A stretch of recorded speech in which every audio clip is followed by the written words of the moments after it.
Hello, yoga hackers. I'm Brett Larkin, and welcome to the Yoga Hacks podcast, where we make yoga so much more than something you just do on a mat.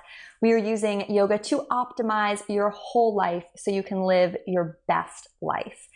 And I'm really excited about today's podcast topic, which came into me through Twitter, actually. I was about to say through our private Facebook group, because that's where most of the gold is. And guys, if you're not a member of my private Facebook group, it's Yoga Hacks Community, yoga, H-A-C-K-S, community.com. That is the link that will redirect you to the Facebook page where I can approve you to be a member. And you can hang out with all the other yoga hackers who are making their life better through yoga. It is the most incredible group. But this question actually came through Twitter, and then it got moved over to email. And guys, if you're not on my email list, you want to make sure to sign up for that at BrettLarkin.com, because really email is the number one way that I communicate besides the private Facebook group about everything that's going on in our community. Great deals, great savings, trips, stuff I'm planning.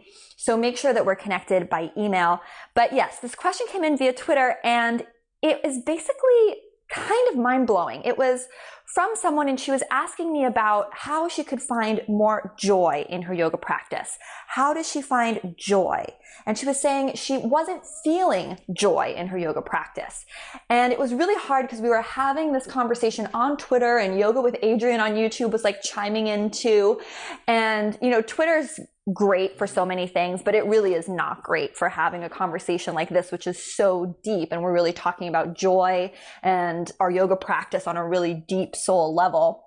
So I was really thrilled when the same person reached out to me through email after I sent an email out, and really clarified for me what she meant. So what we're talking about here is that she gave me the example of how she really feels this state of joy when she's, for example, riding horses, which made me feel even more connected to this person because I love horseback riding too, and I've done it since I was a child.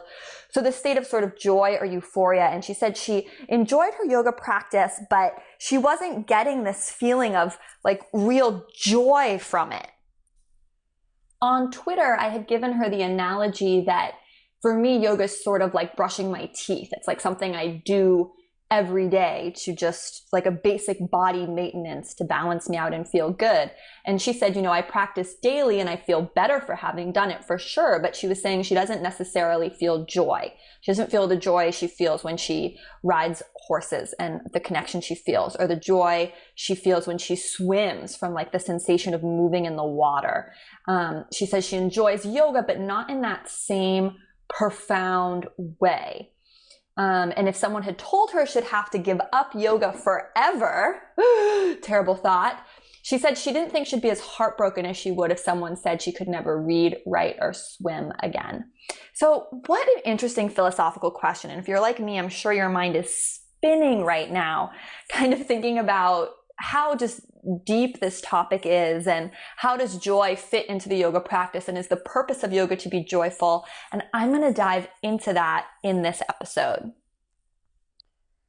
So at times like this, I always like to go back to the Yoga Sutras. And those of you who don't know the Yoga Sutras, they are the philosophical kind of guidebook of yoga that has been around for thousands and thousands and thousands of years. And it can be a little hard to read all of the Yoga Sutras. Sutras means thread. So they are written in, there's 4 padas, I believe, books, and they're little kind of like phrases in each book, and each phrase is sort of like a thread, each guideline, each guiding principle. And there is a translation of the sutras I really like, and you can check that out in a YouTube video I have called My Favorite Yoga Books, and I'll also put the translation I really like in the show notes below and around this podcast, wherever you're listening to it. But I think in these kind of moments when we're thinking about stuff this deep, it's really important to go back to the text. It's important to go back to the origin of yoga. And the definition of yoga, according to the Yoga Sutras, and this is actually the first sutra in the whole very huge book of them. The first sutra it defines yoga. And it says, yoga is a comfortable, steady seat. You might have heard variations because obviously this was written in Sanskrit, so different translators translate these things slightly differently. But the overarching concept is that yoga is a comfortable, steady seat, meaning that yoga is a place of equanimity. Yoga is a balance of your sun and moon qualities. In fact, hatha yoga, hatha means sun and moon. It's literally bringing the two sides of your body, your personality, your masculine and feminine into balance. And in my philosophy that I was taught in school when I studied yoga teacher training and did my whole program, was taking it a step further, that yoga really is a science. It's a tool to bring the body into balance. So when we look at the definition of yoga sort of being this place of equanimity where we quiet the brain waves from which we can attain enlightenment, right? Because that's what the Yoga Sutras are about, right? There's the first book that sort of defines yoga, and then I think the second book is the yamas and the niyamas that you may have heard of if you're a yoga teacher or you've studied some yoga philosophy. It's kind of like the do's and don'ts, right, of what's yogic. But all of this is about how to quiet down the mind, and the physical asana practice, according to the Yoga Sutras, is just a tool. It's just a thing we can do so we can meditate and then achieve enlightenment. And the last book in the Yoga Sutras is all about that, really achieving enlightenment. So looking at it through this lens, to me, achieving enlightenment is about really clearing our mind of any thought chatter, seeing ourselves as connected with the universal. And I think there is an implication that you might feel joyful or blissful in that state.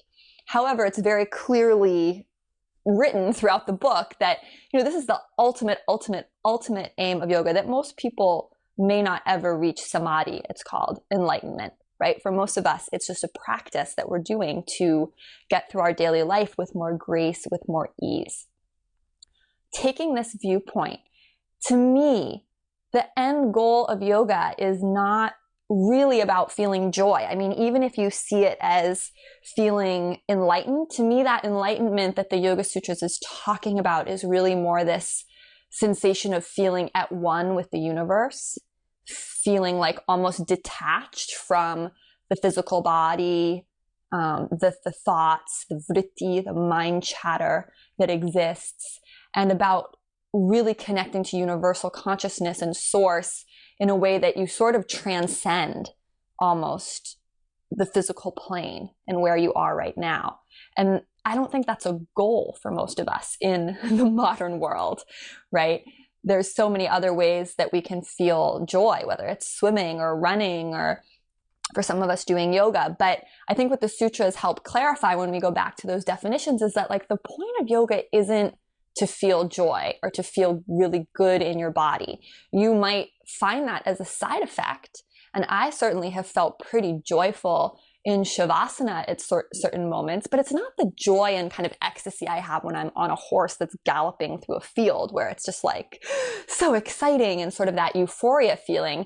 In Shavasana, what I feel is a sense of extreme calm that comes from being incredibly balanced, knowing that my energy is very balanced and that my brain, my mind chatter has really quieted down. So I'm more connected with my authentic self. For me, the aim of yoga is not so much going after joy.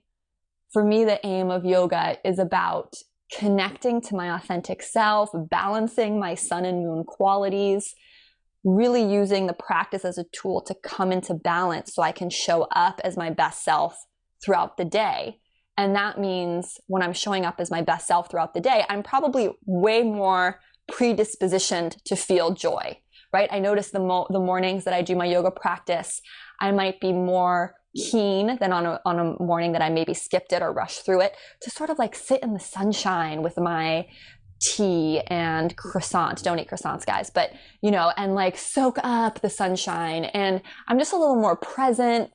So I think I have a predisposition to feel joy in everyday moments when I do my yoga practice.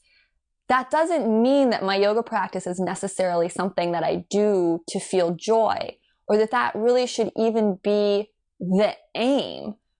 And that's why I really do want to stick with the first analogy I gave about, yoga sort of like brushing your teeth or something that you just do every day to take care of yourself.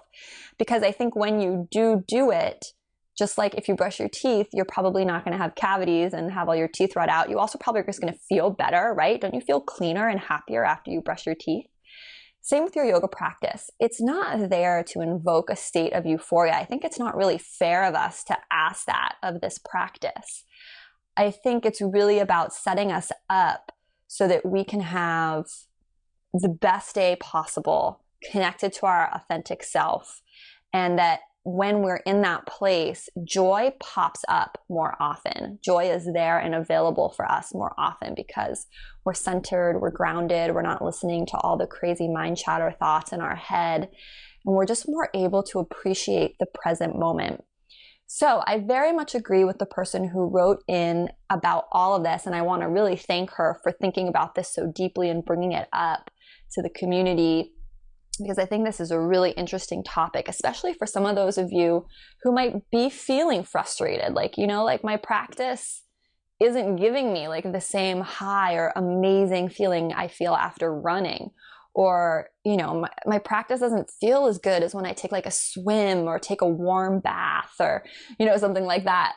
And I would just encourage you to realize like that's not really the point, right? The practice is a tool set for us, just like your toothbrush and all these other things you have in your life. It is really benefiting you probably far way more than you realize by kind of being able to connect with yourself that way. And I do think there are moments of joy to be found in the yoga practice. Like, have you ever been in a pose that just like feels super good, or you like land in Shavasana certain days and you just feel amazing? Like I remember when I used to do Bikram hot yoga. I'm not a fan of Bikram hot yoga anymore, but I still go occasionally just to feel that incredible high you feel in Shavasana after Bikram yoga, because it is way more intense and way more amazing than just sort of regular non-heated yoga. And the class is so hard too that you're really just kind of in that joyful state. And I think a lot of this also has to do with just how connected are you to your body, because for some of us, if we're still especially new in the practice, connecting with our body might not feel, and by connecting with your body, I mean like feeling the physical stretches might feel like not that fun.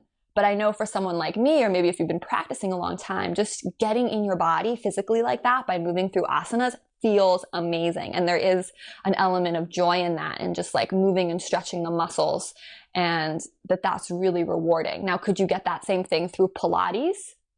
I don't know. I think there's something really special about yoga and linking breath and movement in the way that yoga does.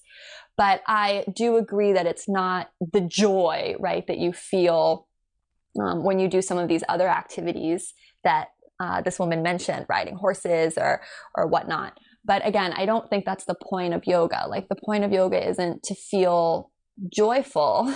The point of yoga is to bring us into balance and help us really connect with our authentic self, so we can feel more joy and trigger more joy in others, right? Through having a really centered, balanced body and mind.